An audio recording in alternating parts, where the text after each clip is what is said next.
প্রিয় রেজবির পাগল পেজ থেকে আমি রুহিজাত বলছি। তো আজকে যে কারণে ভিডিওতে আসলাম সরাসরি, আমি একটা কথা শেয়ার করতে চাই।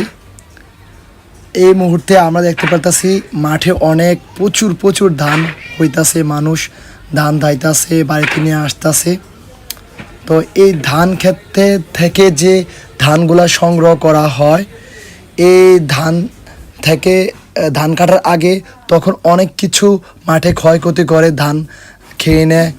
যেমন ইঁদুর, আপনার খেক শিয়াল, তারপর পাখিরা, বিভিন্ন পোকামাকড় এই ধানগুলো খায়।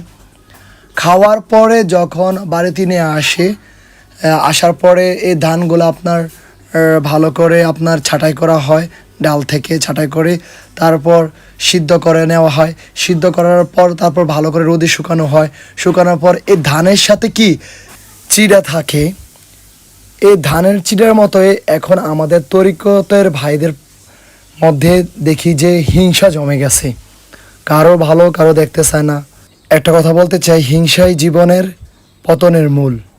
যে যত ভিতরে হিংসা রাখবে সে তত দ্রুত নিচে নেমে পড়বে। যে যত কিছু আমল অর্জন করছে সে আমলগুলো ধ্বংস হয়ে যাবে। মহান আল্লাহ যখন আদমকে মাটি দিয়ে সৃষ্টি করছিল, তখন সমস্ত ফেরেশতাগণকে বলছিল যে তোমরা আদমকে সেজদা দাও। তখন সমস্ত ফেরেশতাগণ আপনার সেজদায় আপনার পড়ে গেছে। তো একজনে আজাজিল কি তখন সে পড়ে নাই।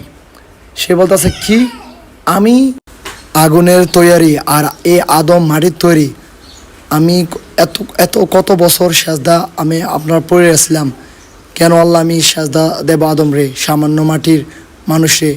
হ্যাঁ, আমি দিতে পারবো না, কারণ আমি আগুনের, আদম মাটির। তখন তার ভিতরে খুব অহংকার ঢুকে গেছিলো।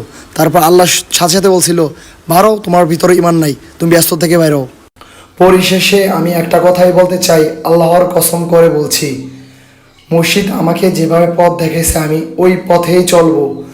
যদি আমাকে কে কি বলল আমি পরোয়া করি না, দরকার হলে নিজের জীবন দিতে আমি রাজি আছি। অনেকে বলে ভণ্ডামি করেন আর ফকিরালি করেন, আমি ফকিরালিও করি না, ভণ্ডামিও করি না, আমি রেজবির পাগল। আর আমার মতো অনেক শত শত শত কোটি কোটি পাগল রয়েছে এই বাংলার জমিনে। তো আমি বলতাছি যে রেজবির পাগলদের অনেক আগে মৃত্যু হয়ে গেছে, তারা কোনোভাবে ভয় করে না কাউকে।